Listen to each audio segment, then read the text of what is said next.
ആരാധനയും സ്തുതിയും പുകഴ്ചയും ഉണ്ടായിരിക്കട്ടെ. പരിശുദ്ധ പരമ ദിവ്യകാരുണ്യത്തിന് നേരവും ആരാധനയും സ്തുതിയും പുകഴ്ചയും ഉണ്ടായിരിക്കട്ടെ.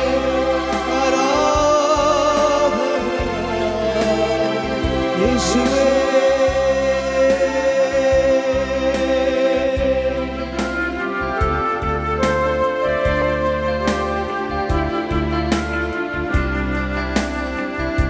ശുദ്ധ പരമദിവ്യകാരുണ്യത്തിന് നേരവും ആരാധനയും സ്തുതിയും പുകഴ്ചയും ഉണ്ടായിരിക്കട്ടെ. പരിശുദ്ധ പരമദിവ്യകാരുണ്യത്തിന് നേരവും ആരാധനയും സ്തുതിയും പുകഴ്ചയും ഉണ്ടായിരിക്കട്ടെ. പ്രിയമുള്ളവരെ, നമ്മൾ ക്രിസ്തീയ വേദപുസ്തക സാരസംഗ്രഹങ്ങൾ നമ്മൾ കൂടെ അതിൽ സാക്ഷരത നേടിക്കഴിയുമ്പോൾ അതിൻ്റെ ആധ്യാത്മികമായ സാങ്കേതിക വിദ്യകളുണ്ട്. അതുകൂടി സ്വായത്തമാക്കാൻ വേണ്ടിയുള്ള ബോധപൂർവമായ ശ്രമം നടത്തണം. എന്നാൽ മാത്രമേ നമ്മൾ ദൈവവുമായിട്ടുള്ള സമ്പർക്കത്തിൽ വളരത്തുള്ളൂ. ദൈവസമ്പർക്കം വളരെ ക്രിസ്തീയതയിൽ ദൈവസമ്പർക്കം വളരെ എളുപ്പമാണ്. എന്നുവെച്ചാൽ ഇപ്പം നിനക്കൊരു കൺഫ്യൂഷൻ ഉണ്ടായി, ദൈവം നിന്നെ സഹായിക്കും. ക്രിസ്തീയതയിൽ ദൈവത്തിൻ്റെ പേര് സഹായകനെന്നാണ് ശരിക്കും. പരിശുദ്ധാത്മാവിനെ കുറിച്ച് പറയുമ്പോൾ അവൻ എന്നേക്കും നിങ്ങളുടെ കൂടെ ഉണ്ടായിരിക്കും. എൻ്റെ പിതാവ് അയക്കുന്ന സഹായകൻ എന്നേക്കും നിങ്ങളുടെ കൂടെ ഉണ്ടായിരിക്കും. അപ്പോൾ ദൈവത്തിന് സഹായത്തിൻ്റെ ഒരു കൗണ്ടറുണ്ട്, ഒരു ഔട്ട്ലെറ്റ്. അപ്പോൾ ദൈവത്തിൻ്റെ മനസ്സ് നിങ്ങൾക്ക് മനസ്സിലായില്ലേ? നമ്മളെ ഏത് വിധേനയും നമ്മൾ അകപ്പെട്ടു പോയാൽ നമ്മളെ സഹായിക്കണമെന്നുള്ളൊരു മനസ്സിൽ നിന്നാണ് ഈ സഹായകൻ എന്നുള്ള കോൺസെപ്റ്റൊക്കെ പരിശുദ്ധാത്മാവ് നമുക്ക് ഈശോ വെളിപ്പെടുത്തി തന്നിരിക്കുന്നത്. Take the bread of God, സഹായകൻ. ശ്രുതിക്കട്ടെ, ഹല്ലേലൂയ ഹല്ലേലൂയ ഹല്ലേലൂയ ഹല്ലേലൂയ. യേശുവേ നന്ദി. ഹല്ലേലൂയ ഹല്ലേലൂയ ഹല്ലേലൂയ ഹല്ലേലൂയ ഹല്ലേലൂയ ഹല്ലേലൂയ. യേശുവേ ആരാധന ആരാധന ആരാധന ആരാധന ആരാധന. ഹല്ലേലൂയ ഹല്ലേലൂയ ഹല്ലേലൂയ ഹല്ലേലൂയ. യോഹന്നാൻ 14:26. യോഹന്നാൻ 14:26. എന്നാൽ എന്റെ നാമത്തിൽ പിതാവ് അയക്കുന്ന സഹായകനായ പരിശുദ്ധാത്മാവ് എല്ലാ കാര്യങ്ങളും നിങ്ങളെ പഠിപ്പിക്കുകയും ഞാൻ നിങ്ങളോട് പറഞ്ഞിട്ടുള്ളതെല്ലാം നിങ്ങളെ അനുസ്മരിപ്പിക്കുകയും ചെയ്യും. ബേസിക്കായിട്ട് ദൈവത്തിൻ്റെ ആത്മാവിൻ്റെ ജോലി എന്താണ്? നമ്മളെ സഹായിക്കുകയാണ്. നിങ്ങളെ ക്രിസ്ത്യാനിറ്റിയുമായിട്ട് പരിചയപ്പെടുമ്പോൾ സ്വാഭാവികമായും ആദ്യം വരണത് ഈ സഹായകൻ്റെ കൗണ്ടറിലാണ് വരണത്. കർത്താവിൻ്റെ മൗലികമായ ദൈവത്തിൻ്റെ മൗലികമായ പ്രവർത്തനങ്ങൾ, അടിസ്ഥാന പ്രവർത്തനങ്ങൾ ഒന്നാണ് സഹായം. അമ്മയിലൂടെ പോലും നമുക്ക് കിട്ടുന്ന സഹായങ്ങൾ ദൈവത്തിൻ്റെ പൊതുനിലപാടിൻ്റെ ഭാഗമായിട്ടാണ്. നമ്മളൊരു പ്രത്യേക പ്രയാസത്തിൽ വീണ് കഴിഞ്ഞാൽ ദൈവം നമ്മളെ സഹായിക്കും. അത് ഇസ്രയേലിൻ്റെ ഒരു അനുഭവമാണ്. ഇസ്രയേലിന്, യഹൂദന്മാർക്ക്, അവരാണല്ലോ ഈ വെളിപാടിൻ്റെ ആദ്യത്തെ ആൾക്കാർ. അതുകൊണ്ട് തന്നെ അവരും ദൈവത്തെ മനസ്സിലാക്കിയിരിക്കണത് തക്ക സമയത്ത് സഹായിക്കുന്നയാളെന്നാണ്. അതുകൊണ്ട് അവിടെ ഈ കാർഷിക വിളകളെല്ലാം നശിച്ച് നാട് നാറാണക്കല്ല് പറിക്കണ ഒരു സമയത്ത് അമ്മമാർ കുഞ്ഞുങ്ങളെ തന്നെത്താൻ പുഴുങ്ങി തിന്നുമായിരുന്നു. ഒന്ന് ചിന്തിച്ച് നോക്കിയേ, ഒരു കാലം അങ്ങനെ ഉണ്ടായിരുന്നു. സ്വന്തം കുഞ്ഞുങ്ങളെ തന്നെ അങ്ങോട്ടും ഇങ്ങോട്ടും കൊന്ന് പുഴുങ്ങി തിന്നണ കാലം. അത്രയ്ക്ക് മനുഷ്യൻ വിശന്നിട്ട് ആക്രാന്തം കയറി, കണ്ണിൽ ഭ്രാന്ത് കയറിയ കാലം. നാട് മുഴുവൻ ഒരു രക്ഷയുമില്ല, വെള്ളം കിട്ടാൻ പോലും മാർഗമില്ല, ആക്രാന്തത്തിൻ്റെ കാലം. അപ്പം ആ കാലത്ത് ഒരു മനുഷ്യൻ ഇസ്രയേലിലെ രാജാവിനെ കാണും. രാജാവിനെ കാണുമ്പോൾ രാജാവാണല്ല സഹായിക്കേണ്ടത്. അപ്പം ഈ മനുഷ്യൻ പറയും, രാജാവേ സഹായിക്കണമെന്ന് പറയും. അപ്പോൾ രാജാവ് എന്താ പറയണത്? നമ്മുടെ ഉടമ്പടി പുസ്തകത്തിലുണ്ടത്. കർത്താവ് സഹായിച്ചില്ലെങ്കിൽ എനിക്കെങ്ങനെ സഹായിക്കാൻ കഴിയും? 2 രാജാക്കന്മാർ 6:27. അവൻ പറഞ്ഞു കർത്താവ് സഹായിക്കുന്നില്ലെങ്കിൽ. രാജാവ് പറഞ്ഞു, എന്താണ് പറഞ്ഞത്? കർത്താവ് സഹായിക്കുന്നില്ലെങ്കിൽ എനിക്കെങ്ങനെ കഴിയും? ഇപ്പം നമ്മൾ സർക്കാർ നിസ്സഹായമായി നിൽക്കുന്ന സമയമുണ്ട്. ഇപ്പോൾ തുടങ്ങിയതല്ലത്, എല്ലാ കാലങ്ങളിലും ഉണ്ട്. ജനങ്ങളെ ഭരിക്കുകയും നയിക്കുകയും സംരക്ഷിക്കുകയും ചെയ്യുന്ന സർക്കാർ തന്നെ ചില വിഷയങ്ങളിൽ നിസ്സഹായമായി നിൽക്കും. അത് ഞാനും കണ്ടിട്ടുണ്ട്. നമ്മളെത്ര ഇന്ന് കാണുന്ന പല ആൾക്കാരും നമ്മൾ സമാധാന കാലത്ത് മാത്രമാണ് അവർക്ക് അവിടെ അധികാരം പ്രയോഗത്തിൽ വരത്തുള്ളൂ. പക്ഷെ നമുക്ക് സമാധാന കാലത്ത് വലിയ അധികാര സഹായങ്ങൾ ആവശ്യമില്ലതാനും. അതാണ് രസം. സുനാമി വന്ന ദിവസം ഞാൻ 2ാമത്തെ സുനാമി അടിക്കുമ്പോൾ 2000, ഇപ്പോൾ 20 കൊല്ലം കഴിഞ്ഞ്, ഇപ്പോൾ 2ാമത്തെ സുനാമി അടിക്കണ സമയത്ത് ഞാൻ അഴീക്കൽ നിൽക്കുമ്പോഴുണ്ട് അവിടെ ഗൗരിയമ്മ എന്ന മന്ത്രിയാണ്, നാട്ടിലുണ്ട്. കുറേ പോലീസുകാരുമായിട്ട് വന്ന് അഴീക്കൽ ഇറങ്ങേണ്ട സമയത്ത് തന്നെ റേഡിയോ ടി വിയിലൊക്കെ എല്ലാം വേളാങ്കണ്ണി പള്ളി വരെ കടൽ കയറണതും പിന്നെ എല്ലായിടത്തും ആൾക്കാരും മരിക്കുന്ന വാർത്തകൾ വന്നുകൊണ്ടിരിക്കുകയാണ്. അപ്പോൾ ആൾക്കാർ കടപ്പുറത്തുനിന്ന് കുടിയൊഴിഞ്ഞ് കിട്ടിയത് ആടെങ്കിൽ ആട്, പശുവെങ്കിൽ പശു, കിട്ടിയതൊക്കെ എല്ലാം എടുത്ത് ഓട്ടോറിക്ഷ ആയാലും പെട്രോറിക്ഷ ആയാലും സൈക്കിളിൻ്റെ പുറകിലൊക്കെ ജനം ഇങ്ങനെ പാലായനം ചെയ്യണ കാഴ്ചയാണ്. ഞാൻ എൻ്റെ കണ്ണുകൊണ്ട് ആദ്യം കണ്ടതാണ് ഇങ്ങനെ ജനം ഇങ്ങനെയാണ് കൂട്ടത്തോടെ കുടിയൊഴിഞ്ഞ് പോണത് എങ്ങനെയാണെന്ന്. ആ സമയത്താണ് ഗൗരിയമ്മയും കുറേ പോലീസുകാരും കൂടി വന്നത് മാത്രമേ നമുക്ക് ഓർമ്മയുള്ളൂ. 3ാമത്തെ തിര ഇങ്ങനെ തിരിഞ്ഞു വന്നപ്പോൾ ആൾക്കാർ അലറി കടപ്പുറത്ത് കിടന്നുണ്ട്. അപ്പം തന്നെ ഗൗരിയമ്മ ഒരു കണക്കിന് ഒരു കാല് അകത്ത് വെച്ച് ഒരു കാലം പുറത്ത് വെച്ച് ഒരു കണക്കിന് കാറും കൊണ്ട് അവിടുന്ന് പോലീസുകാരെല്ലാം കൂടി ഓടിക്കളഞ്ഞു അവിടുന്ന്. അപ്പോൾ എനിക്ക് മനസ്സിലായി, മന്ത്രിയാണെങ്കിലും ഒന്നും ചെയ്യാനില്ല, അവിടെ നിസ്സഹായനാണ്. ആരായാലും നിസ്സഹായനാണ്. അപ്പോൾ എനിക്കൊരു പേടി വന്നത് ജനമിങ്ങനെ കൂട്ടത്തോടെ പാലായനം ചെയ്യണം കണ്ടപ്പോഴേക്ക് ഭയങ്കര പ്രയാസമായി. കാര്യം ഇനി ജനം തിരിച്ചു വരത്തില്ലേ? ഇനി എന്താണ്? കടൽ കയറി വരികയാണ്, 3ാമത്തെ കയറ്റം കയറി കഴിഞ്ഞാൽ നാട് മുങ്ങിപ്പോവുക. അപ്പോഴും ഞാൻ നോക്കിയപ്പോൾ എൻ്റെ മുമ്പിലുണ്ടായത് ഈ മദർ തെരേസയുടെ കുറേ കന്യാസിമാരാണ്. അവർ 3-4 പേര് മനക്കോടത്തുനിന്ന് വന്ന് അഴീക്കെ നിൽക്കുകയാണ് ഈ ദുരന്തം കണ്ട്. ഞാൻ ഉടനെ, അവർ കുറച്ച് പ്രാർത്ഥനയൊക്കെ ഉള്ളവരാണല്ലോ, ഒന്നുമില്ലെങ്കിൽ പ്രാർത്ഥന അല്ലെങ്കിൽ അവർ നല്ല പ്രവർത്തനങ്ങളുള്ള ആൾക്കാരാണ്. അപ്പം പ്രാർത്ഥന, പ്രവർത്തനം, പ്രയോഗം എല്ലാം പ്രഖ്യാപനത്തിൻ്റെ ഒരു ഭാഗമാണ്. അപ്പോൾ അവർക്ക് ബലമുണ്ടാകും, ദൈവതിരുസന്നിധിയിൽ അവർക്ക് ബലമുണ്ട്. അപ്പം ഞാൻ ഉടനെ അവരെയും വിളിച്ചുകൊണ്ട് കടലിലോട്ട് ചെന്ന്. അപ്പോൾ എൻ്റെ മനസ്സിലുണ്ട് എന്താണെന്ന് വെച്ചാൽ വേറെ അവിടെ കാഴ്ചക്കാരിക്കാവുന്നല്ലാതെ ദൈവത്തിൻ്റെ ആൾക്കാർക്കല്ലാതെ അവിടെ ഒന്നും ചെയ്യാനില്ല. അത് നമ്മൾ കണ്ടതാണ്, നേരെ കണ്ട സംഭവമാണ്. അപ്പം ഞാൻ 4 കന്യാസിമാരെയും വിളിച്ചുകൊണ്ട് കടലിലോട്ട് ചെന്നിട്ട് എന്താ ചെയ്യണമെന്ന് വെച്ചാൽ അവിടെ മുട്ടിയിൽ നിന്നിട്ട് ഇവരുടെ ഈ കന്യാസിമാരുടെ കൈ അപ്പുറത്തും ഇപ്പുറത്തും കോർത്ത് പിടിച്ചുകൊണ്ട് ഞങ്ങൾ സ്വർഗസ്ഥനായ പിതാവ് നന്മറിഞ്ഞുറയും ചൊല്ലി.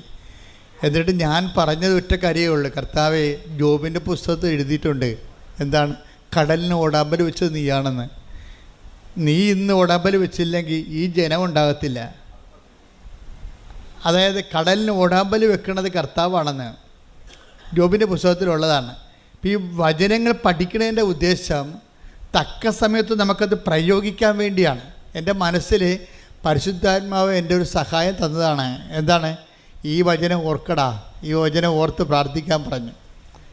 ആ വചനം ഞാൻ ഓർത്തപ്പോഴേ അത് സഹായമാണ് ശരിക്കും. പരിശുദ്ധാത്മാവിൻ്റെ വചനം ഓർപ്പിച്ചു തരുമെന്നാണ് പറഞ്ഞത്. എന്താണ്?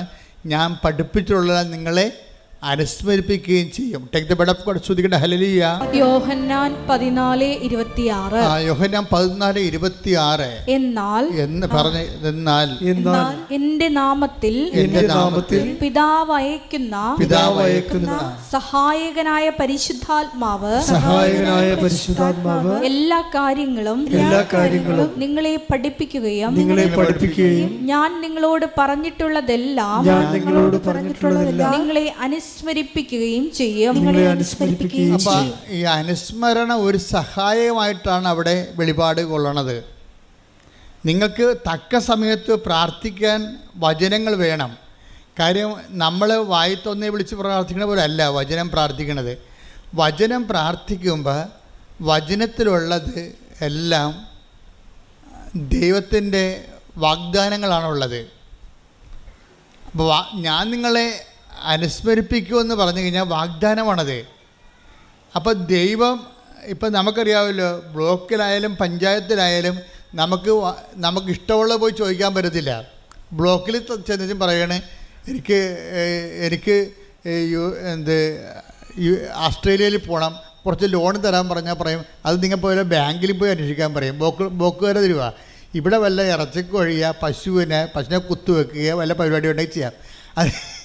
അത് ബ്ലോക്കിൽ ചെന്നിട്ട് നമ്മൾ ഉടനെ ഓസ്ട്രേലിയയിൽ പോകണം ലോൺ തരണമെന്ന് അവർ തരത്തില്ല. അത് കഴിഞ്ഞാൽ അവിടെ അതിൻ്റെ പ്രൊവിഷൻ ഇല്ല. നമ്മളെപ്പോഴും ദൈവവചനം പറഞ്ഞ് പ്രാർത്ഥിക്കുമ്പോഴുള്ള ഗുണമെന്ന് പറയുന്നത് ദൈവവചനത്തിൽ അതിൻ്റെ പ്രൊവിഷനുണ്ട്. എന്താണ് നിനക്ക് കിട്ടണമെന്നറിയാം. നമുക്കൊരു വാഗ്ദാനം തന്നിട്ടുണ്ട്. അപ്പോൾ നിങ്ങളോട് അരമണിക്കൂർ വചനം വായിക്കാൻ പറഞ്ഞിട്ടില്ലേ? അരമണിക്കൂർ എന്ന് പറയുമ്പോൾ ഈ അരമണിക്കൂർ ഇങ്ങനെ നിങ്ങൾ നോവൽ വായിക്കണ പോലെ വായിച്ചു പോകാനല്ല ഞാൻ ഉദ്ദേശിക്കുന്നത്. നിങ്ങളൊരു 5 മിനിറ്റ് വായിച്ചിട്ട് അത് തന്നെ ആവർത്തിച്ച് വായിക്കണം. പിടികിട്ടിയ 5 മിനിറ്റ് വായിക്കണം. വായിച്ചിട്ട് പിന്നെ എന്ത് ചെയ്യണം? ആവർത്തിച്ച് വായിക്കണം. ആവർത്തിച്ച് വായിക്കുമ്പോൾ ഏതെങ്കിലും ഒരു വചനത്തിൽ നിങ്ങൾക്ക് അനോയിൻറ്റിങ് കിട്ടും. വചനത്തിൽ അങ്ങനെ ഒരു പ്രശ്നമുണ്ട്. നമ്മൾ ഒരു 5-8-10 അമ്മമാർ നിൽക്കുകയാണെന്ന് വിചാരിച്ചോ. അപ്പോൾ നമ്മൾ പെറ്റ നമ്മുടെ കുഞ്ഞ് ഇങ്ങനെ വരുമ്പോൾ എല്ലാ അമ്മമാരെയും നോക്കും. എന്നിട്ട് ആ കൊച്ചിൻ്റെ അമ്മയെ കാണുമ്പോഴാണ് ആ കൊച്ചിങ്ങനെ കൈ പൊക്കണത്. അപ്പോൾ ഉടനെ അമ്മ വാരിയെടുക്കും അതിനെ.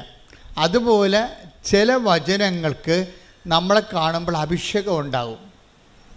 നമ്മൾക്കതിൻ്റെ അഭിഷേകം കിട്ടും. ഉടനെ ആ വചനം നമ്മൾ പറയും അത് കാണാതെ പഠിക്കാൻ പറയും. ആ വചനം കാണാതെ പഠിക്കാൻ പറയും. അങ്ങനെ വചനം പഠിക്കണത്. അല്ല ഞാൻ വചനപ്പെട്ടിന്ന് എടുത്തിട്ട് കുറേ വചനം കാണാൻ പഠിച്ചേക്കാം. അല്ലെങ്കിൽ ഞാൻ വചനം വായിക്കുമ്പോൾ അങ്ങോട്ട് വായിച്ച് പോയേക്കാം. അങ്ങനെ വായിച്ചാൽ നിങ്ങളങ്ങനെ വായിച്ച് പോയിക്കൊള്ളൂ. എവിടെ പോകണം നമുക്ക് ആർക്ക് അവർ പിടിയും കിട്ടത്തില്ല. എങ്ങോട്ടാണ് പോകണമെന്ന് അറിയാൻ പറ്റത്തില്ല. വായിച്ച് പോകാനല്ല നോക്കേണ്ടത്.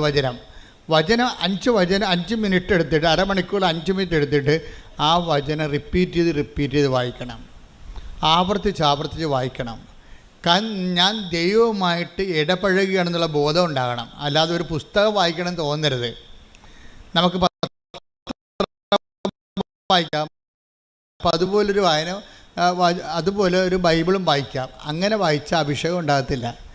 ഞാൻ എൻ്റെ ദൈവത്തിൻ്റെ ദൈവത്തോട് ഇത് വാക്കുകൾ കേട്ടുകൊണ്ടിരിക്കുകയാണ്. വായിക്കുമ്പോൾ ഞാൻ കേട്ടുകൊണ്ടിരിക്കുകയാണ്. ഞാൻ ദൈവത്തെ കേൾക്കുകയാണ് എന്ന് പറയുമ്പോൾ ഭക്തി തോന്നണം. ഭക്തി ഉണ്ടാകും അല്ലേ?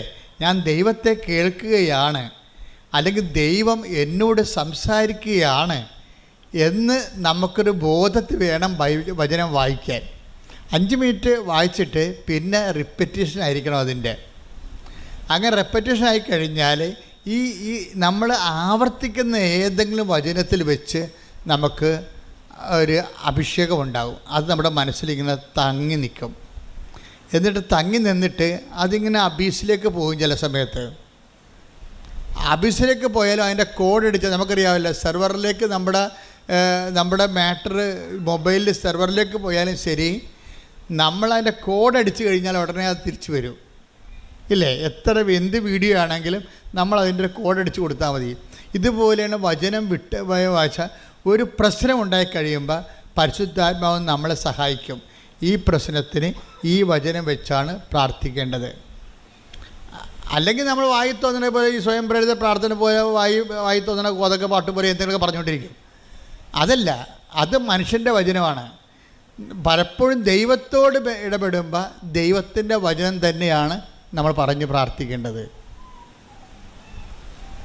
നമുക്ക് ചിലപ്പോൾ നമ്പറൊന്നും അറിയാൻ പറ്റത്തില്ല, പക്ഷേ ദൈവാംശം അതിലുണ്ടാകണം. ഇപ്പം ഞാനെന്താ പറഞ്ഞത്, കർത്താവേ ജോബിൻ്റെ പുസ്തകത്തിൽ എഴുതിയിട്ടുണ്ട്, എന്താണ്, കടലിന് ഓടാമ്പൽ വെച്ചത് അങ്ങാണെന്ന്. കർത്താവ് ആ ഓടാമ്പൽ ഊരിപ്പോയിട്ടുണ്ടെങ്കിൽ അതിനെ അങ്ങ് തന്നെ അടച്ചു വെക്കണം, ഈ ജനങ്ങളുടെ ജീവൻ രക്ഷിക്കണം. കാരണം ജനങ്ങൾക്ക് വേണ്ടി നമ്മൾ മധ്യസ്ഥം വഹിക്കാൻ അവിടെ അതിന് ശേഷം പിന്നീട് കടൽ ശാന്തമാകുമല്ലോ. അതെന്ന് വെച്ചാൽ ഇതുപോലെ തന്നെയാണ് നിങ്ങളുടെ ജീവിതത്തിൽ ഓരോരോ വിഷയത്തിന് പ്രാർത്ഥനകൾ നിങ്ങൾ പറയുമ്പോൾ പരമാവധി നിങ്ങൾ വളർച്ച പ്രാപിച്ചിട്ട് ഒന്ന് പ്രാർത്ഥിച്ച്, കർത്താവായ ദൈവമേ ഓരോരോ വിഷയത്തിന് ആസ്പദമായ വചനങ്ങളെ അനുസ്മരിപ്പിച്ച് തരുവാൻ അഭിഷേകം നൽകണമേ. ഓരോരോ വചനത്തിന് ആസ്പദമായ വചനങ്ങളെ, ഓരോരോ വിഷയത്തിന് ആസ്പദമായ വചനങ്ങളെ അനുസ്മരിപ്പിച്ച് നൽകുവാൻ അഭിഷേകം നൽകണമേ. ശ്രുതികട്ടെ. ഹല്ലേലൂയ ഹല്ലേലൂയ ഹല്ലേലൂയ ഹല്ലേലൂയ. യേശുവേ നന്ദി. ഹല്ലേലൂയ ഹല്ലേലൂയ. ആരാധന വചനം ഞങ്ങൾക്ക് അനുസ്മരിപ്പിച്ചു നൽകണമേ, പ്രയോജനപ്പെടുവാൻ ഉപചരിക്കണമേ. Hallelujah hallelujah. പരിശുദ്ധ പരമ ദിവ്യകാരുണ്യത്തിന് ആരാധനയും സ്തുതിയും പുകഴ്ചയും ഉണ്ടായിരിക്കട്ടെ. ദൈവത്തിൻ്റെ ഒരു ചായ്വെന്ന് പറയണത് നമ്മളെ ഏത് വിധേനയും ഏതവസ്ഥയിലും സഹായിക്കാനുള്ള ഒരു മാനസികാവസ്ഥയാണ് ദൈവത്തിനുള്ളത്. അത് പലപ്പോഴായിട്ട് വെളിപ്പെടുത്തുക മാത്രമല്ല, ഇസ്രായേലിൻ്റെ അനുഭവം മാത്രമല്ല. ഇസ്രായേലിൻ്റെ അനുഭവം എന്താ നമ്മൾ വായിച്ചില്ലേ, 2 രാജാക്കന്മാർ എന്താ പറഞ്ഞത്, 2 രാജാക്കന്മാർ 6:27 ആ രാജാവിനോട് ചോദിക്കുകയാണ്, കർത്താവേ ഞങ്ങളെ സഹായിക്കണമേ. അപ്പോൾ എന്താ പറയണത്, രാജാവ് പറയണത്, ദൈവം സഹായിച്ചില്ലെങ്കിൽ രാജാവിനെ സഹായിക്കാൻ പറ്റുമോ? അടിസ്ഥാനപരം മനസ്സിലായില്ലേ? ഒന്ന് പറഞ്ഞ്, ദൈവം സഹായിച്ചില്ലെങ്കിൽ രാജാവിനെ സഹായിക്കാൻ പറ്റുമോ? ഇവിടെ ഒരു പ്രശ്നമുണ്ട്. നിങ്ങൾക്ക് ലഭിച്ച പല സഹായങ്ങളും നിങ്ങൾ അങ്കിളിൻ്റെ മകൻ സഹായിച്ചു, അങ്കിള് സഹായിച്ചു, കൂട്ടുകാർ സഹായിച്ചു, നാട്ടുകാർ സഹായിച്ചു, പാർട്ടിക്കാർ സഹായിച്ചു എന്ന് പറഞ്ഞില്ലേ. ഇങ്ങനെ പറഞ്ഞാൽ ഉള്ള സഹായം കൂടി പോകും. എന്താ കാര്യം? ദൈവം സഹായിക്കുന്ന കൊണ്ടാണ് അവർക്ക് നമ്മളെ സഹായിക്കാൻ പറ്റണത്. അത് ഓർക്കണം. അല്ല നിങ്ങൾ അവിടെ അടിമകളായിട്ട് ജീവിച്ചിട്ട് കാര്യമില്ല. ആധ്യാത്മികത എന്ന് പറയുന്നത് ഒരു നിലപാടാണ്, വിഷയത്തോടുള്ള ഒരു സുവിശേഷവിഹിതമായ സമീപനമാണ്. എന്താ പറയണത്? ആര് നമ്മളെ സഹായിച്ചാലും എങ്ങനെ സഹായിച്ചതായിരിക്കും. ദൈവം സഹായിച്ചില്ലെങ്കിൽ രാജാവിന് നമ്മളെ സഹായിക്കാൻ പറ്റുമോ എന്ന് പറഞ്ഞേ. ദൈവം സഹായിച്ചില്ലെങ്കിൽ രാജാവിന് നമ്മളെ സഹായിക്കാൻ പറ്റുമോ? അപ്പോൾ ഇന്ന് വരെ ആരെങ്കിലും സഹായിച്ചിട്ടുണ്ടെങ്കിൽ, കാര്യം സഹായം നമുക്കറിയാവില്ല, എത്രയോ പേരാണ് സഹായം കൊണ്ട് അധാർമികരായി പോയി. ഇപ്പോൾ ഒരു ദിവസം ഒരു ചേച്ചി പറഞ്ഞു, എൻ്റെ അച്ഛാ ഞാൻ നല്ല പ്രതിബദ്ധയായ ഭാര്യയായിരുന്നു, പക്ഷെ അത് കുമ്പസാരമൊന്നുമല്ല, ഞങ്ങൾ സംസാരിക്കുമ്പോൾ പറയണതാണ്. ഞാൻ ചേച്ചി പ്രാർത്ഥനാ ജീവിതം ശ്രദ്ധിക്കുക വെച്ചാൽ, പക്ഷേ പ്രാർത്ഥനാ ജീവിതമേ എനിക്കിപ്പോൾ ഒരു കോൺഫിഡൻസ് ഇല്ലെന്ന് പറയും. എന്താണ്? അവർക്ക് നല്ല പ്രാർത്ഥനാ ജീവിതം ഒരു കാലത്ത് ഉണ്ടായിരുന്നതാണ്. പ്രാർത്ഥനാ ജീവിതമല്ല, പ്രാർത്ഥന ഉണ്ടായിരുന്നതാണ്, പക്ഷേ കോൺഫിഡൻസ് പോയി. എന്താ കാര്യം? അവർക്ക് മലയാളത്തിൽ എഴുതാൻ അറിയാൻ പാടില്ല. ഇംഗ്ലീഷ് എഴുതാറില്ല, മലയാളത്തിൽ എഴുതാൻ അറിയാൻ പാടില്ല. അപ്പോൾ ഒരു അറബി നാട്ടിൽ ചെന്നപ്പോഴേ അവർക്ക് ഒരു കത്ത് വീട്ടിലോട്ട് മക്കൾക്ക് വിടണം, താൻ ജീവിച്ചിരിപ്പുണ്ടെന്ന്, അവിടെ ജോലി ചെയ്യുന്നുണ്ട്, തനിക്ക് സുഖമാണെന്ന്. അപ്പോൾ കത്ത് ആദ്യം വീട്ടിൽ നിന്ന് തന്നെ കത്ത് വായിക്കണം. അപ്പോൾ മൊബൈലിൻ്റെ കാലമല്ലത്, 90ൻ്റെ കാലഘട്ടമാണിത്. അപ്പോൾ വീട്ടിൽ നിന്ന് തന്നെ കത്ത് വായിക്കണം, നമ്മൾക്ക് കത്ത് വേറെ ആളിനോട് പറഞ്ഞു കൊടുത്ത് എഴുതിക്കണം. അങ്ങനെ ഒരു കാലം ഉണ്ടായിരുന്നേ, ഓർക്കണില്ലേ? 85കളൊക്കെ അത്തരം കാലമാണ്. പക്ഷേ എന്ത് പറ്റി? ഈ എഴുതാൻ വന്നവൻ പറഞ്ഞു അവനോട് ശാരീരികമായ ബന്ധമില്ലെങ്കിൽ മറുപടി എഴുതത്തില്ലെന്ന് പറഞ്ഞു. അവസാനം എന്ത് ചെയ്ത്? അവിടെ സഹായിക്കാൻ അവൻ മാത്രമേ ഉണ്ടായിരുന്നുള്ളൂ അവിടെ. അതുകൊണ്ട് അവർ ശാരീരികമായ ബന്ധം ഉണ്ടായി. നോക്കിയേ, അതോടുകൂടി അവിടെ കൃപ പോയി. അപ്പോൾ സഹായിച്ചതാണ്, അവനാണ് സഹായിച്ചത്. അല്ലെങ്കിൽ ഇവർക്ക് ദാർഢ്യത്തോടെ ഇവർക്ക് പറയാമായിരുന്നു, നീ പോടാ അവിടെ നിന്ന്, നീ എന്നെ സഹായിക്കുന്നുണ്ടെങ്കിൽ എൻ്റെ കർത്താവ് എന്നെ സഹായിക്കുന്നത് നീ വഴിയാണ്, നിനക്ക് സഹായിച്ചില്ലെങ്കിൽ നാളെ വേറെ ആൾ വരും എന്ന് പറയാനുള്ള ചങ്കൂറ്റത്തിൻ്റെ പേരാണ് ആധ്യാത്മികത. ആധ്യാത്മികത എന്ന് പറയുന്നത് ഒരു കുറച്ച് പ്രാർത്ഥനകളുടെ സംഹിതയല്ല, മറിച്ച് എന്താണ്, ഒരു ജീവിത വിഷയങ്ങളുള്ള ദൈവ കേന്ദ്രീകൃതമായ ഒരു നിലപാടാണ്. അതാണ് ഈ രാജാവ് പറയണത്. നീ എന്നോട് സഹായം ചോദിക്കുന്നു, പക്ഷേ ഞാൻ രാജാവാണ്, എനിക്ക് നിന്നെ സഹായിക്കാം, പക്ഷേ കർത്താവ് നിന്നെ സഹായിച്ചില്ലെങ്കിൽ എൻ്റെ സഹായം വ്യർത്ഥമാണ്. അത് ഇസ്രയേലിന് അറിയാം, യഹൂദ ജനതയ്ക്ക് മുഴുവൻ ആൾക്കാർ, വെളിപാട് ജനതയാണ് അവർക്ക് ദൈവത്തിൻ്റെ വഴികളെക്കുറിച്ച് അറിയാം. അതുകൊണ്ടാണ് അവരെന്താ പറയണത്, അവർ പറയുന്നത് നമ്മുടെ സഹായം കർത്താവിൻ്റെ നാമത്തിൽ, അല്ലേ? 121 സങ്കീർത്തനം വായിച്ചേ, 121:1 വായിച്ചേ. 121 സങ്കീർത്തനം 1-2 തിരുവചനങ്ങൾ. പർവ്വതങ്ങളിലേക്ക് ഞാൻ കണ്ണുകൾ ഉയർത്തുന്നു. സങ്കീർത്തനമാണ്, കൈ ഉയർത്തിക്കൊണ്ട് ഇങ്ങനെ പറഞ്ഞേ, പർവ്വതങ്ങളിലേക്ക് ഞാൻ കണ്ണുകൾ ഉയർത്തുന്നു, എനിക്ക് സഹായം എവിടെ നിന്ന് വരും? എനിക്ക് സഹായം കർത്താവിൽ നിന്ന് വരുന്നു. ആകാശവും ഭൂമിയും സൃഷ്ടിച്ച കർത്താവിൽ നിന്ന്. അപ്പം ഇത് ഇസ്രയേലിലെ അനുഭവങ്ങളിൽ നിന്ന് പഠിച്ചതാണ്.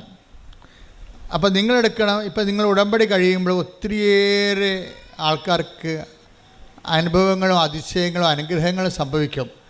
പക്ഷേ അതിനെല്ലാം ഓരോ വ്യക്തികളാണ് ദൈവം ഉപയോഗിക്കണത്. പക്ഷേ നിങ്ങളെ സഹായിക്കണത് ആ വ്യക്തികളല്ല. ആരാണ് സഹായിക്കണത്? കർത്താവാണ് സഹായിക്കണത്.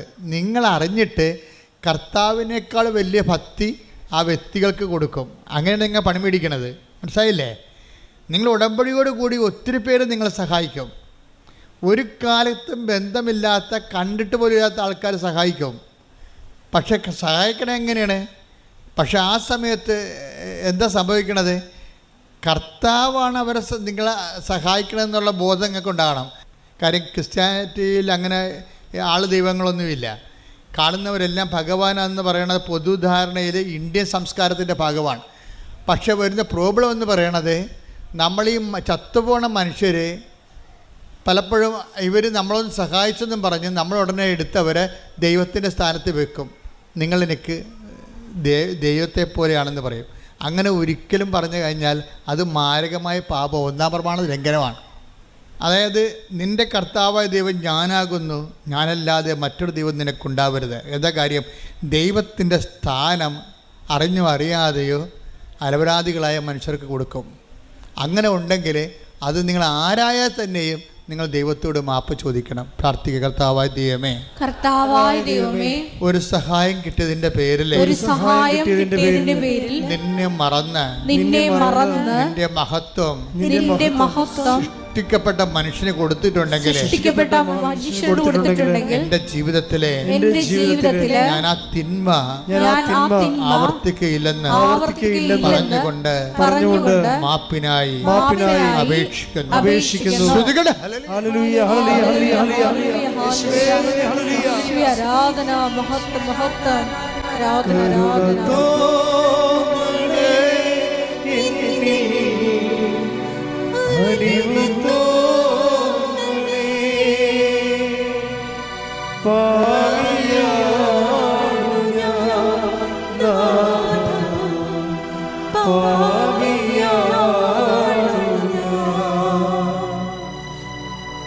പരിശുദ്ധ പരമദിവ്യകാരുണ്യത്തിന് നേരവും ആരാധനയും സ്തുതിയും പുകഴ്ചയും ഉണ്ടായിരിക്കട്ടെ.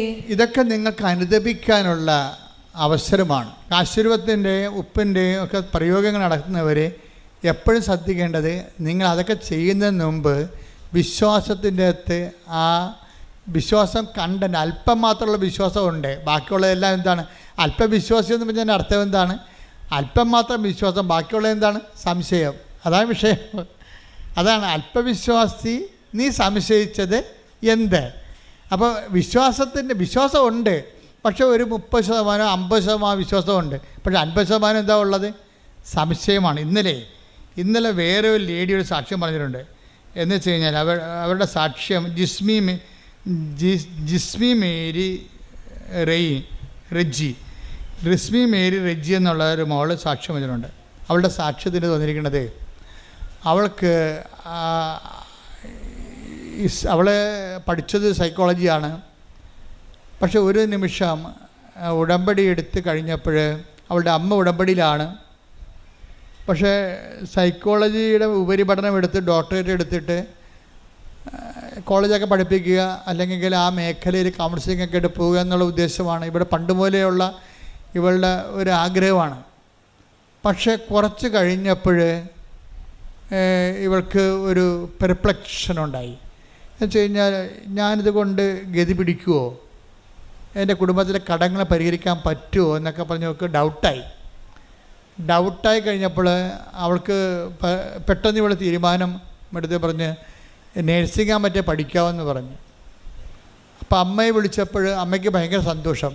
കാര്യം ഇവൾ സൈക്കോളജി എന്ന് പറഞ്ഞ് കെട്ടിച്ചാടിയ കാരണം അമ്മ പിന്നെ ഭയങ്കര സങ്കടപ്പെട്ട് ജീവിക്കുകയാണ്. അവൾ ഇസ്രയേലിലാണെങ്കിലും ഈ മകളുടെ പഠനത്തിൽ അവൾക്ക് അത്രയ്ക്ക് അവളുടെ ഒരു കപ്പാസിറ്റി, സൈക്കോളജിക്ക് എടുക്കുന്നവർക്ക് വേറെ ഒരു കലിബറല്ലേ, വേറെ കപ്പാസിറ്റിയാണ്. ആ ഒരു കപ്പാസിറ്റി ഇവർക്ക് ഇല്ലല്ലോ എന്ന് എന്തോ അവർക്കൊരു അസ്വസ്ഥത. പക്ഷേ ഇവിടെ നേഴ്സിംഗ് എന്ന് പറഞ്ഞപ്പോൾ അമ്മയ്ക്ക് ഇഷ്ടം. അപ്പോൾ അമ്മ പറഞ്ഞു അങ്ങനെയാണെങ്കിൽ ആസ്ട്രേലിയയിൽ പോയി മകളെ എന്ന് പറഞ്ഞു. ആസ്ട്രേലിയയിൽ പോകാൻ പറഞ്ഞു. അപ്പോൾ ആസ്ട്രേലിയയിൽ പോകാൻ നേരത്തെ ഇവളുടെ CV മാർക്ക് ലിസ്റ്റും അയച്ചു കൊടുത്തു. പക്ഷേ ആദ്യമൊക്കെ ഇവൾ വിചാരിച്ച കോളേജിൽ കിട്ടാൻ വേണ്ടി ഇവൾ ഉടമ്പടി എടുത്തിട്ടുണ്ട്. പക്ഷേ ആ കോളേജിൽ കിട്ടണില്ല. പക്ഷേ പെട്ടെന്ന് ഈ ഉടമ്പടി എടുത്ത് പ്രെയർ തുടങ്ങിയപ്പോൾ തന്നെ ആസ്ട്രേലിയയിൽ നിന്ന് ഇവൾ പറഞ്ഞ കോളേജിൽ നിന്ന് ഇവർക്ക് ഒരു ഓഫർ ലെറ്റർ വന്ന് അത് ഓക്കെ ആയി. പിന്നെ ബാങ്ക് ലോണും ഒക്കെ ഓക്കെ ആയി. പെട്ടെന്ന് ഓക്കെ ആയി കഴിഞ്ഞപ്പോൾ ഇവൾക്ക് പറയണ അത് എൻ്റെ നല്ല മാർക്കാണ്. അപ്പോൾ എനിക്കെൻ്റെ നല്ല മാർക്കുള്ളത് കൊണ്ടാണ് എനിക്ക് ആദ്യം യേശുവ സൂത്രം എന്നൊക്കെ പറഞ്ഞെങ്കിലും പിന്നീട് ഇവിടെ കളം മാറി. അങ്ങനെയാണല്ലോ ഈ പല ആൾക്കാർക്കും സംഭവിക്കുന്നത്. എന്ന് വെച്ച് കഴിഞ്ഞാൽ ഇവരിങ്ങനെ യേശുവ സൂത്രം എന്നൊക്കെ പറയുന്നുണ്ടെങ്കിലും ഇവരുടെ അടിമനസ്സിൽ ഇവർ പറയും ഇത് എൻ്റെ കഴിവ് കൊണ്ടാണെന്ന് പറയും. ഇവർക്ക് അങ്ങനെ സംഭവിച്ചിരുന്നില്ല. ആരാണത്? അവളുടെ അതായത് ജിസ്മേരിക്ക് എന്താ പറയണത്? ഇത് എൻ്റെ മാർക്ക് ഹൈ മാർക്കല്ലേ, എബവ് 90 മാർക്കുണ്ട്, എബവ് 90% മാർക്കുണ്ട്. അപ്പോൾ എൻ്റെ മാർക്ക് കണ്ടിട്ട് അവർ മലന്ന് പോയി കാണും, അതുകൊണ്ടാണ് എനിക്ക് അഡ്മിഷൻ കിട്ടിയെന്ന് പറയുമ്പോൾ എന്ത് പറ്റി? ദൈവം ചെയ്ത് ദൈവം ഞൊട്ടി. കണ്ടാ സംഭവം കണ്ടാ? അപ്പോൾ ഇങ്ങനെ ഉള്ളിലിരിപ്പ് ചില ആൾക്കാർക്കുണ്ട്. ഉള്ളിലിരിപ്പ് നിങ്ങൾ പുറത്ത് ഇങ്ങനെ പ്രാർത്ഥിക്കുമെങ്കിലും നിങ്ങളുടെ ഉള്ളിലിരിപ്പ് നിങ്ങളുടെ കേമത്വം കൊണ്ടാണ് എന്ന് നിങ്ങൾക്ക് തോന്നിയാൽ, അപ്പം നിങ്ങൾക്ക് ചെറുക്കനെ കിട്ടി, ഒരു കല്യാണം പെണ്ണിനെ കിട്ടി, അതൊക്കെ എൻ്റെ കഴിവും എൻ്റെ സർവീസും എൻ്റെ ശമ്പളവും എൻ്റെ സൗന്ദര്യം കൊണ്ടാണെന്നൊക്കെ പറഞ്ഞ് കുറച്ച് ഉള്ളിൽ നിങ്ങൾ അങ്ങനെ ധരിക്കും. അതോടുകൂടി ഒരു തീരുമാനം ഉണ്ടാകും. എന്താ കാര്യം? പിന്നെ ഈ പേപ്പർ ഡീഡിക്ക് ദൈവം മഷിയിട്ടൊക്കെ കാണത്തില്ല. എന്താ കാര്യം? ദൈവത്തിനറിയാം നീ എന്ത് അഭ്യാസം ദൈവത്തെ വെച്ച് നേടിയാലും കുറച്ച് കഴിയുമ്പോൾ അതെല്ലാം നിൻ്റെ ക്രെഡിറ്റിലേക്ക് നീ കൊണ്ടുവരുമെന്ന്. പക്ഷെ ഇത് ഈ ഉടമ്പടിയിൽ ഏറ്റവും വരാൻ പോകുന്നൊരു അപകടമാണത്. നിങ്ങളെ ഒരു വിശ്വാസം നിന്ന് കഴിഞ്ഞാൽ എല്ലാ കാലത്തും ആ വിശ്വാസം കീപ്പ് ചെയ്യണം. അല്ലെങ്കിൽ 6 മാസം കഴിയുമ്പോൾ പണ്ട് കുറുക്കൻ നീലച്ചായത്ത് വീണ പോലെ മഴ പെയ്ത് കഴിയുമ്പോൾ ഭഗവാൻ്റെ ലക്ഷണം മാറി പഴയ കുറുക്കനായി വരും. ആദ്യം കൃഷ്ണനാണെന്നൊക്കെ പറഞ്ഞിരിക്കുകയായിരുന്നു, നീലച്ചായത്ത് വീണാണേ. പക്ഷെ പെട്ടെന്ന് മഴ പെയ്യുമെന്ന് ഓർത്തില്ല. അതുപോലെ എന്തെങ്കിലും പ്രയാസം കുറച്ച് കഴിയുമ്പോൾ നിങ്ങൾ മാറി ചിന്തിക്കും, കളം മാറ്റി പിടിക്കും. എന്താണ്? അതെൻ്റെ മാർക്ക് കൊണ്ട് ആണ് ജയിച്ചതെന്ന് പറയും. അതോടുകൂടി പ്രശ്നമായി. എന്താ? അതിനാണ് ഈ അല്പവിശ്വാസം എന്ന് പറയണത്. എന്താ കാര്യം? വിശ്വാസമുണ്ട്, പക്ഷേ ഉള്ളിൽ അടിമനസ്സിൽ ഈ ഡീപ്പ് സ്റ്റേറ്റ് എന്ന് പറഞ്ഞ പോലെ ഒരു ഡീപ്പ് പേഴ്സണുണ്ട്. നീ പുറമേ ഇങ്ങനെ ദൈവമാണ് പ്രാർത്ഥനയെന്നൊക്കെ പറയുമെങ്കിലും നിൻ്റെ ഉള്ളിൽ നീ ചിന്തിക്കും. എന്താ ചിന്തിക്കണത്? എൻ്റെ മാർക്കും സൂപ്പറായിരുന്നല്ല, എങ്ങനെയുണ്ട് പരിപാടി, എൻ്റെ മാർക്കും സൂപ്പറായിരുന്നല്ല. ഇങ്ങനെ ഒരു സമയത്ത് ചിന്തിച്ചാൽ പിന്നെ ഒരിക്കലും നിനക്ക് അനുദപിക്കാതെ ഇനി ദൈവത്തിലേക്ക് വരാൻ പറ്റത്തില്ല. കാര്യം എന്താണ്? നീ ദൈവത്തിന് പിടികൊടുത്തു. ഒന്നാമത്തെ ലോക ഇഡിയറ്റാണ് നീ. ബസ് സ്റ്റാൻഡെന്ന് വിളിക്കാത്തത് ബലിപീഠമായതുകൊണ്ടാണ് വിളിക്കാത്തത്.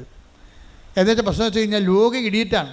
എന്താ കാര്യം വെച്ച് കഴിഞ്ഞാൽ നിനക്ക് കിട്ടിയ അനുഗ്രഹങ്ങൾ ഏതെങ്കിലും ഒരു സാഹചര്യത്തിൽ കൂട്ടുകാരോ വല്ല വലുതൊക്കെ അത് വായി നോക്കിക്കളാ പറഞ്ഞു കഴിഞ്ഞാൽ ഉടനെ നീ കള്ളന്മാർ ചവിട്ടും. അതെൻ്റെ കഴിവ് കൊണ്ടാണ്. പിന്നെ പ്രാർത്ഥന, നിൻ്റെ കഴിവില്ലേ, നിനക്ക് ഇത്രയും മാർക്ക് ആർക്കുണ്ട് എന്നൊക്കെ ചോദിച്ചു കഴിയുമ്പോൾ നീ ഫ്ലാറ്റാവും അതോടുകൂടി. പക്ഷേ ഇവള് ഇങ്ങനെ പറഞ്ഞ് വിശ്വാസത്തിൽ അപ്പം ഡൗൺ ആയി കഴിഞ്ഞപ്പോൾ വേറൊരു കൂട്ടുകാരത്തെ കണ്ട്. അപ്പോൾ പറഞ്ഞു, എടി നീ നിൻ്റെ കാര്യം എന്തായി? എനിക്ക് ഹോസ്റ്റലിൽ ഇന്ന കോളേജിൽ കിട്ടി. അയ്യോ കിട്ടിയാ? എങ്ങനെ കിട്ടി? എപ്പോൾ കിട്ടി? ഇന്നലെ കിട്ടി. ഇന്നലെ കിട്ടിയാ? ഇന്നലെ കിട്ടി? എന്താണ്? ഏയ് ഇല്ല കിട്ടിയില്ല എനിക്ക് കിട്ടിയല്ല. അത് പേപ്പർ കാണിച്ച്. അപ്പോൾ ഇവർ തലക്കൈ വെക്കണം. എന്താ പ്രശ്നം വെച്ചാൽ കഴിഞ്ഞ ആഴ്ചയിൽ അഡ്മിഷൻ ക്ലോസ് ചെയ്തായിരുന്നു ആ കോളേജിൽ. ഇവർക്ക് പണി കിട്ടണ വരെ കണ്ടില്ലേ? ദൈവം വിടത്തില്ല, നിന്നെ പുറകെ നടക്കുകയാണ് ഈ പിശാചിൻ്റെ പുറകെ. എന്താ കാര്യം? നീ നിൻ്റെ കഴിവ് കൊണ്ടാണ്, മാർക്ക് കിട്ടിയത് കൊണ്ടാണ് അവിടെ ജയിച്ചതെന്ന് പറഞ്ഞു പോയില്ലേ? അപ്പോൾ ഇനി നിന്നെ കറക്റ്റ് കാര്യം പറഞ്ഞു തരേണ്ട ദൈവത്തിൻ്റെ ചുമതലയല്ലേ? അപ്പോൾ ഒരു കൂട്ടുകാരത്തെ വിട്ടിരിക്കുകയാണ്. കൂട്ടുകാരത്തെ വിട്ടിയപ്പോൾ അപ്പോൾ കഴിഞ്ഞ ആഴ്ചയിൽ അത് പൂർത്തിയതാണ്, അവിടുത്തെ അഡ്മിഷൻ ക്ലോസ് ചെയ്തതാണ്. പിന്നെ എനിക്ക് ഇന്നലെ കിട്ടി. അപ്പോഴാണ് ഇവർക്ക് വിഷമമായി, അനുതാപമായത്. ആ അനുതാപം എന്നെ വഴി കണ്ടില്ലേ? അനുതാപം അനുഭവത്തിൻ്റെ വരത്തുള്ളൂ. അപ്പോൾ അനുതാപം വന്നു. അപ്പോൾ അവൾ സോറി പറഞ്ഞു. അപ്പം സാക്ഷ്യം ഉടനെ പറഞ്ഞു. സാക്ഷ്യം പറയരുതെന്നും പറഞ്ഞാൽ ഉടമ്പടി എടുത്തത്. പക്ഷേ ഇപ്പോൾ അവൾ സാക്ഷ്യം പറഞ്ഞു. എന്താ കാര്യം? അനുഭവം അത്തരമാണ്. കാര്യം എന്താണ്? ക്ലോസായി പോയ അഡ്മിഷന് ഇവക്ക് വേണ്ടി മാത്രം മാതാവ് പുതിയ അഡ്മിഷൻ ചെയ്ത് കൊടുത്തിരിക്കുകയാണ് ഓസ്ട്രേലിയയിൽ. കൈയടിച്ച് ശ്രദ്ധിക്കട്ടെ. ഹല്ലേലൂയ, ഹല്ലേലൂയ, ഹല്ലേലൂയ, ഹല്ലേലൂയ. ഞങ്ങളുടെ യോഗ്യത നോക്കാതെ, കുറവുകൾ നോക്കാതെ ഉടമ്പടി വഴി ഞങ്ങളെ അനുഗ്രഹിക്കുന്ന അവിടുത്തെ കാരുണ്യത്തിന് നന്ദി പറയുന്നു. Hallelujah, hallelujah.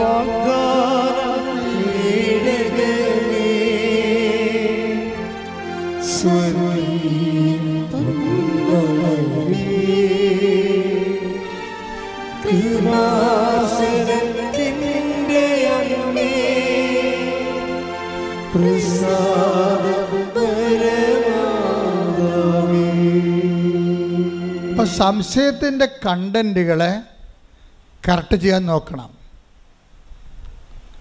എപ്പോഴും സംശയം, അതായത് നമ്മളുടെ സംശയം വരുന്നത് കൊണ്ടാണ് ഇത് കുറച്ച് കഴിയുമ്പോൾ കളം മാറ്റി ചിന്തിക്കുകയും നിങ്ങളുടെ ക്രെഡിറ്റിലേക്ക് ഈ സംഭവം കൊണ്ടുവരികയും ചെയ്യണത്. ദൈവം ഒരിക്കലും ഇങ്ങനെ നൽകിയ അനുഗ്രഹം എപ്പോഴും നോട്ട് ബൈ മെറിറ്റിലേക്ക് നൽകണത്. അതാണ് പ്രശ്നം. ഈ സംശയം വരുമ്പോൾ ഉണ്ടാകുന്ന പ്രശ്നം, ദൈവം നിങ്ങൾക്ക് എന്തെങ്കിലും തരണമെങ്കിൽ സ്വാഭാവികമായിട്ട് കിട്ടാത്ത കാര്യങ്ങളാണ് ദൈവം തരണത്. ദൈവം അല്ല, ദൈവത്തിൻ്റെ കൃപ കൊണ്ടായിട്ട് അവർക്ക് തരണത്. പക്ഷെ അത് കുറച്ച് കഴിയുമ്പോൾ നിങ്ങളുടെ കഴിവ് കൊണ്ടാണ് നിങ്ങൾ പറഞ്ഞു കഴിഞ്ഞാൽ ഉടമ്പടിക്കെതിരായ പാപമായിട്ട് മാറും. അത് പരിശുദ്ധാത്മാവിനെതിരായ പാപം പോലെ പറഞ്ഞ പോലെ ഉടമ്പടിക്കെതിരായ ചില അച്ഛന്മാർ ചോദിക്കും, ഉടമ്പടിക്കെതിരായ പാപങ്ങളോ? എന്നാ ഉടമ്പടി? ആരുടമ്പടി എടുത്തു? എന്ത് പാപം എന്നൊക്കെ ചോദിക്കും. അതുമായി വിവരക്കേട് അറിയാൻ മേലാതെ പറയണതാണ്. ഉടമ്പടി എടുത്ത് ദൈവത്തോട് നമ്മൾ ഉടമ്പടി ചെയ്ത് കഴിഞ്ഞാൽ ഇതുപോലെ സംശയങ്ങൾ വരികയും ദൈവത്തിൻ്റെ അനുഗ്രഹം കൈപ്പറ്റുകയും അതേസമയം തന്നെ നിനക്ക് നോട്ട് ബൈ മെറിറ്റ്, നിൻ്റെ കഴിവല്ലാതെ ദൈവത്തിൻ്റെ കൃപ കൊണ്ട് നിനക്കൊരു ആനുകൂല്യം കിട്ടിയിട്ട് പിന്നീട് കളം മാറ്റി ചവിട്ടി അത് നിൻ്റെ കഴിവ് കൊണ്ടാണെന്ന് പറഞ്ഞാൽ അത് ഉടമ്പടിക്കെതിരായ പാപമായി മാറും. അങ്ങനെ ഉടമ്പടിക്കെതിരായ പാപങ്ങൾ ശരിക്കും പറഞ്ഞാൽ ഏറ്റുപറഞ്ഞ് കുമ്പസാരിക്കേണ്ടതാണ്. കാര്യം നിങ്ങൾ ചെയ്തിരിക്കുന്നത് ജോസഫച്ചനോടല്ല ഉടമ്പടി ചെയ്തിരിക്കുന്നത്. ആരുമായിട്ടാണ്? പരിശുദ്ധ അമ്മ വഴി ഈശോയോട് ചെയ്ത ഉടമ്പടിയാണ്. അതുകൊണ്ട് തന്നെ ആ വിഷയത്തിൻ്റെ മേലെ തുടർ നടപടികൾ ഉണ്ടാകണം. നിങ്ങൾ വിശുദ്ധി ജീവിക്കണം, അനുതാപത്തോടെ ജീവിക്കണം, ദൈവത്തിൻ്റെ സ്നേഹത്തിൻ്റെ മേഖലയിലായിരിക്കണം. ശ്രുതികട്ടെ. ഹല്ലേലൂയ, ഹല്ലേലൂയ, ഹല്ലേലൂയ, ഹല്ലേലൂയ. സ്തുതി, ഹല്ലേലൂയ, ഹല്ലേലൂയ. ആഴമായ അനുതാപം നൽകണമേ. കൃപയേ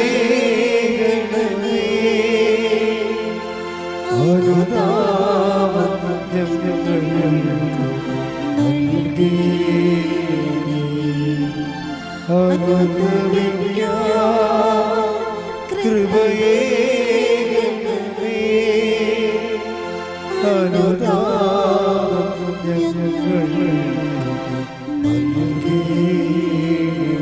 എല്ലാവരും എഴുന്നേൽക്കുക. രോഗസൗഖ്യ പ്രാർത്ഥനയിലേക്ക്.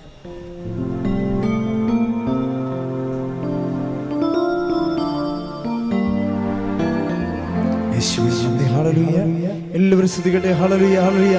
യേശുവേ ആരാധന, ആരാധന, ആരാധന. യേശുവേ നന്ദി, നന്ദി, നന്ദി. ഹല്ലേലൂയ, ഹല്ലേലൂയ, ഹല്ലേലൂയ, ഹല്ലേലൂയ.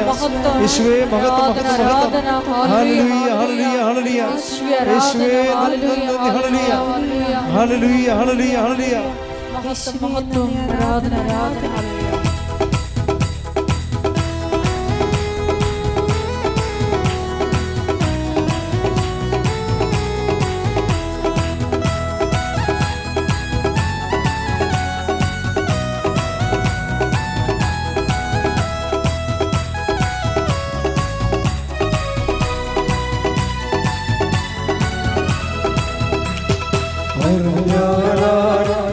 വിശ്വസിക്കാത്ത പ്രവൃത്തിയൊന്നും ദൈവം ചെയ്യാൻ പോകുന്നു. കേട്ടാൽ സമ്മതിക്കാത്ത പ്രവൃത്തിയൊന്നും നാഥൻ ചെയ്യാൻ പോകുന്നു. പറഞ്ഞാൽ വിശ്വസിക്കാത്ത പ്രവൃത്തിയൊന്നും ദൈവം ചെയ്യാൻ പോകുന്നു. കേട്ടാൽ സമ്മതിക്കാത്ത പ്രവൃത്തിയൊന്നും നാഥൻ ചെയ്യാൻ പോകുന്നു. അതിശയമെന്ന് ജനം പറയും വിധത്തിൽ യേശു പ്രവൃത്തി ചെയ്യും. അതിശയമെന്ന് ജനം പറയും വിധത്തിൽ യേശു പ്രവൃത്തി ചെയ്യും. ദൈവത്തിന്റെ മഹത്വം നിഴലിരിക്കും, ദൈവത്തിന്റെ കരത്തിൽ നീ വസിക്കും. ദൈവത്തിന്റെ മഹത്വം നിഴലിരിക്കും, ദൈവത്തിന്റെ കരത്തിൽ നീ വസിക്കും. പറഞ്ഞാൽ വിശ്വസിക്കാത്ത പ്രവൃത്തിയൊന്നും ദൈവം ചെയ്യാൻ പോകുന്നു. കേട്ടാൽ സമ്മതിക്കാത്ത പ്രവൃത്തിയൊന്നും നാഥൻ ചെയ്യാൻ പോകുന്നു. സ്തുതിച്ച് പ്രാർത്ഥിക്കാം. ഹല്ലേലൂയ ഹല്ലേലൂയ. മഹത്വം മഹത്വം, ആരാധന ആരാധന. ഹല്ലേലൂയ ഹല്ലേലൂയ. യേശുവേ, ഞങ്ങൾക്ക് ആഴമായ അനുതാപം നൽകണമേ. ഹല്ലേലൂയ ഹല്ലേലൂയ. യേശുവേ നന്ദി, യേശുവേ ആരാധന. മഹത്വം മഹത്വം, ആരാധന ആരാധന. ഹല്ലേലൂയ ഹല്ലേലൂയ ഹല്ലേലൂയ. മാറിപ്പോകാത്ത ഒരു വലിയ കല്ല് നിന്റെ മാറിയിരിക്കുന്നു ദൈവമേ. മാറിപ്പോകാത്ത ഒരു വലിയ കല്ല് നിന്റെ മാറിയിരിക്കുന്നു ദൈവമേ. ദൈവത്തിന്റെ വചനം വന്നു ചേരുമ്പോൾ കല്ലുമാറി കരടി കൃപ നിറയും. ദൈവത്തിന്റെ വചനം വന്നു ചേരുമ്പോൾ കല്ലുമാറി കരടി കൃപ നിറയും. പറഞ്ഞാൽ വിശ്വസിക്കാത്ത പ്രവൃത്തിയൊന്നും ദൈവം ചെയ്യാൻ പോകുന്നു. കേട്ടാൽ സമ്മതിക്കാത്ത പ്രവൃത്തിയൊന്നും നാഥൻ ചെയ്യാൻ പോകുന്നു. ഹല്ലേലൂയ ഹല്ലേലൂയ ഹല്ലേലൂയ. യേശുവേ, എല്ലായ്പ്പോഴും ഉടമ്പടിയിലായിരിക്കുന്ന ഞങ്ങൾ എല്ലാവരും നിന്റെ മുമ്പിൽ തന്നെ വ്യാപരിക്കുവാൻ, കുറ്റമറ്റവരായി വിശുദ്ധിയോടുകൂടി വ്യാപരിക്കുവാൻ ഈ ആരാധനയിലൂടെ ഞങ്ങളെ അഭിഷേകം ചെയ്യണമേ. മനുഷ്യരിൽ ആശ്രയിക്കുന്നതിനേക്കാൾ കർത്താവിൽ ആശ്രയിക്കുന്നത് നല്ലത് എന്ന തിരുവചന വെളിപാടിലൂടെ ഈശോയെ നിന്നിൽ മാത്രം ആശ്രയം വെച്ച് ജീവിതത്തെ പുനഃക്രമീകരിക്കുവാൻ ഈ ആരാധനയിലൂടെ ഞങ്ങളെ അഭിഷേകം ചെയ്യണമേ. ജനം പറയും തക്ക വിധത്തിൽ ദൈവം ഒരു പ്രവൃത്തി ചെയ്യും. കേട്ട് മാത്രമെന്ന് ജനം പറയും തക്ക വിധത്തിൽ ദൈവം ഒരു പ്രവൃത്തി ചെയ്യും. തടവർ പൊട്ടിക്കാൻ ദൈവം നിന്നയച്ചിടും, ഇടവും ബലവും ദൂതന്മാരാ നിന്നെ നയിച്ചിടും. തടവർ പൊട്ടിക്കാൻ ദൈവം നിന്നയച്ചിടും, ഇടവും ബലവും ദൂതന്മാരാ നിന്നെ നയിച്ചിടും. പറഞ്ഞാൽ വിശ്വസിക്കാത്ത പ്രവൃത്തിയൊന്നും ദൈവം ചെയ്യാൻ പോകുന്നു. കേട്ടാൽ സമ്മതിക്കാത്ത പ്രവൃത്തിയൊന്നും നാഥൻ ചെയ്യാൻ പോകുന്നു. പറഞ്ഞാൽ വിശ്വസിക്കാത്ത പ്രവൃത്തിയൊന്നും ദൈവം ചെയ്യാൻ പോകുന്നു. കേട്ടാൽ സമ്മതിക്കാത്ത പ്രവൃത്തിയൊന്നും നാഥൻ ചെയ്യാൻ പോകുന്നു. പറഞ്ഞാൽ വിശ്വസിക്കാത്ത പ്രവൃത്തിയൊന്നും ദൈവം ചെയ്യാൻ പോകുന്നു. കേട്ടാൽ സമ്മതിക്കാത്ത പ്രവൃത്തിയൊന്നും നാഥൻ ചെയ്യാൻ പോകുന്നു. ഹല്ലേലൂയ.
പരിശുദ്ധ പരമദിവ്യകാരുണ്യത്തിന് നേരവും ആരാധനയും സ്തുതിയും പുകഴ്ചയും ഉണ്ടായിരിക്കട്ടെ.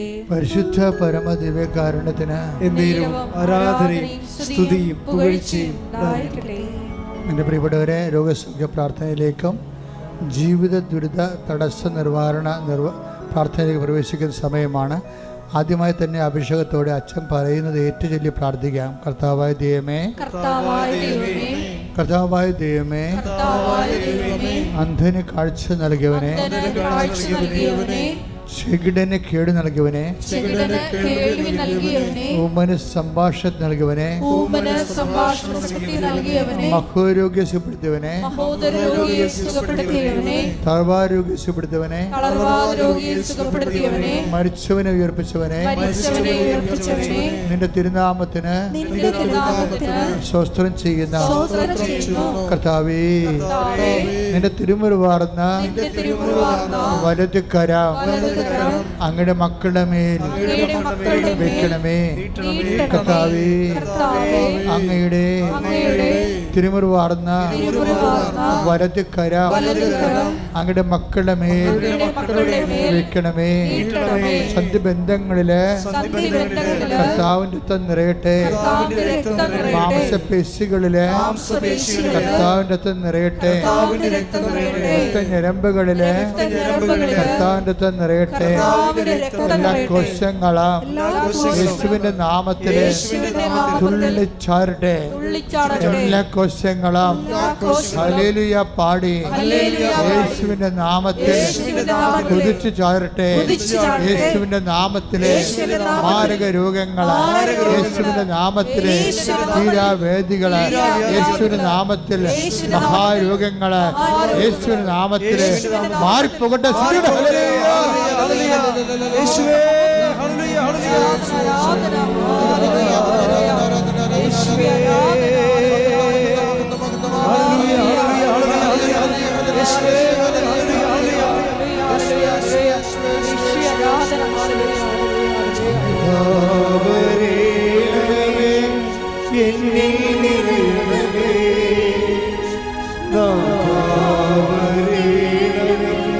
സൗഖ്യം നൽകണമേ, വരേണമേ, എന്നിൽ നിറയണമേ, വരേണമേ, സൗഖ്യം നൽകണമേ. പരിശുദ്ധ പരമദിവ്യകാരുണ്യത്തിന് എൻ്റെ മക്കളെ, സമാധാനമില്ലാത്ത കുടുംബങ്ങള്, വീടില്ലാത്തവര്, വഴിയില്ലാത്തവര്, ജപ്തി നടപടിയിൽ അകപ്പെട്ടു പോയിരിക്കുന്നവര്, സാമ്പത്തിക ബാധ്യതയുള്ളവര്, ജീവിതമാർഗം മുട്ടിപ്പോയവര്, കുഞ്ഞുങ്ങളെക്കുറിച്ച് അവലാതിയും വേവലാതിയും ഉള്ളവര്, കുഞ്ഞുങ്ങളുടെ ദുർഘടമായ ദുരന്തപൂർണമായ ചില ബന്ധങ്ങളും ചില അവസ്ഥകളും കൊണ്ട് വേദനിക്കുന്ന മാതാപിതാക്കന്മാർ, ഭാര്യാഭർത്താക്കന്മാർ തമ്മിൽ വേർപിരിഞ്ഞ് ജീവിക്കുന്നവർ, ഒരുമിച്ച് ജീവിക്കാൻ ആഗ്രഹിക്കുന്നവർ, ജോലിക്ക് വേണ്ടി പരിശ്രമിക്കുന്നവർ, ജോലി നഷ്ടപ്പെട്ടിട്ട് അടുത്ത ജോലിക്ക് വേണ്ടി പരിശ്രമിക്കുന്നവരും, അതുപോലെ തന്നെ ജോലി ഇല്ലാത്തവരും, അതുപോലെ തന്നെ പലതരത്തിലുള്ള കുടുംബത്തിൻ്റെ പ്രാരാബ്ധങ്ങൾ, വിവാഹം ഒത്തുവരാത്തവർ, മക്കളില്ലാത്തവർ, ഇതുപോലെ വിദേശപരമായ ജോലിക്ക് വേണ്ടി ശ്രമിക്കുന്നവരും മറ്റു തരത്തിലുള്ള ജോലികൾക്ക് വേണ്ടി ഉദ്യമിക്കുന്നവർ, ഉദ്യമങ്ങൾ പരാജയപ്പെട്ടതിനും നിരാശകളും നീറ്റലുമായി അനുഭവിക്കുന്നവർ, അങ്ങനെ വ്യത്യസ്തങ്ങളായ ഭീഷണികൾ, പലതരത്തിലുള്ള കേസുകൾ, കോടതികൾ, ജയിലിൽ കിടക്കുന്നവർ പോരും. ഈ മേഖലകളെല്ലാം ദൈവത്തിൻ്റെ കരുണ, പരിശുദ്ധ കൃപാസനം അൾത്താര ജീവനോടെ പ്രത്യക്ഷപ്പെട്ട പരിശുദ്ധ അമ്മയുടെ ശക്തി ദൈവനാമത്തെ കടന്നു ചെന്നുകൊണ്ട് കർത്താവിൻ്റെ കൃപയിൽ ഇടിമുഴക്കം പോലെ അവിടെ എല്ലാം വിടുതൽ ലഭിക്കാൻ വേണ്ടി ശ്രുതിക്കട്ടെ. ഹല്ലേലൂയ.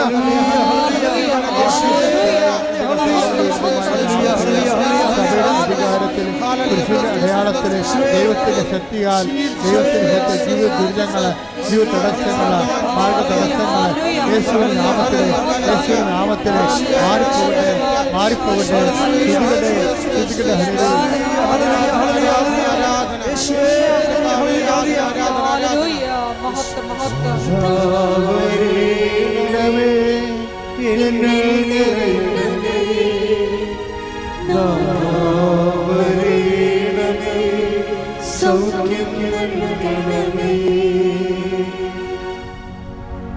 പരിശുദ്ധ പരമ ദിവ്യകാരുണ്യത്തിന്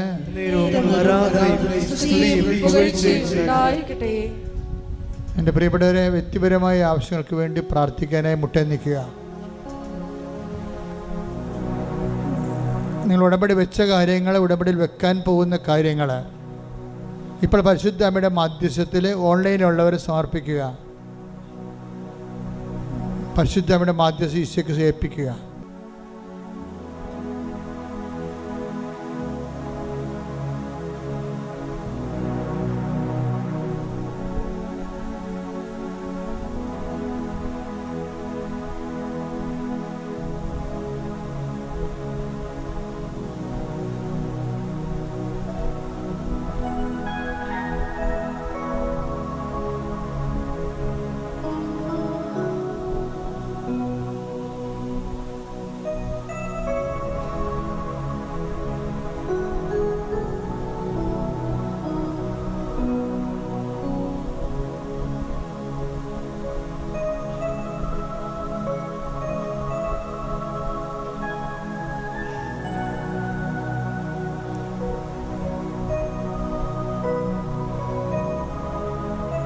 ഒരിക്കൽ കൂടി മരിയൻ ഉടമ്പടിയിൽ സമർപ്പിച്ചിരിക്കുന്ന എല്ലാ വിഷയങ്ങളും ദൈവമാതാവിൻ്റെ മധ്യസ്ഥയിലെ ദിവ്യകാരുണ്യ സന്നിധിയിൽ സമർപ്പിച്ച് നമുക്കൊരു നിമിഷം മൗനമായിട്ട് പ്രാർത്ഥിക്കാം.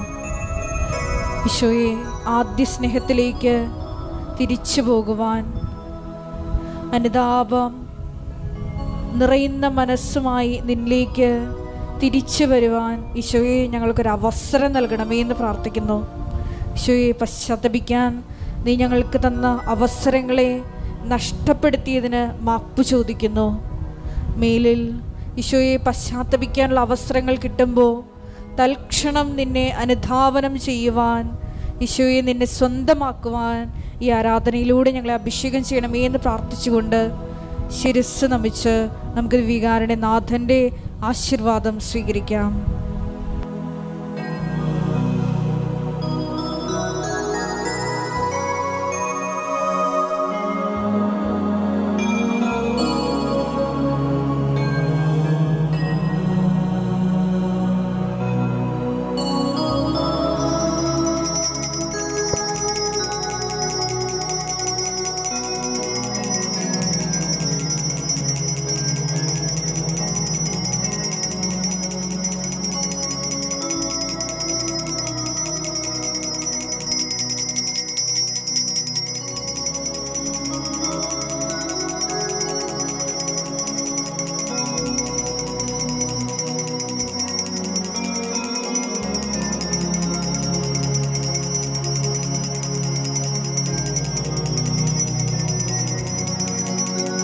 പരിശുദ്ധ പരമമാ ദിവ്യകാരുണ്യമേ,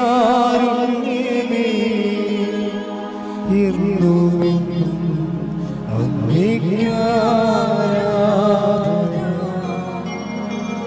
പരിശുദ്ധ പരമമാ ദിവ്യകാരുണ്യമേ, എന്നുമെന്നും അങ്ങേക്ക് ആരാധന. പരിശുദ്ധ പരമമാ ദിവ്യകാരുണ്യമേ, എന്നുമെന്നും അങ്ങേക്ക് ആരാധന.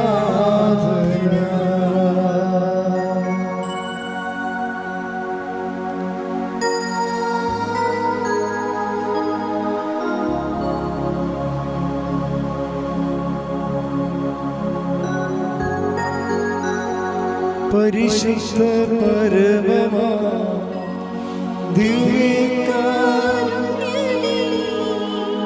എന്നുമെന്നും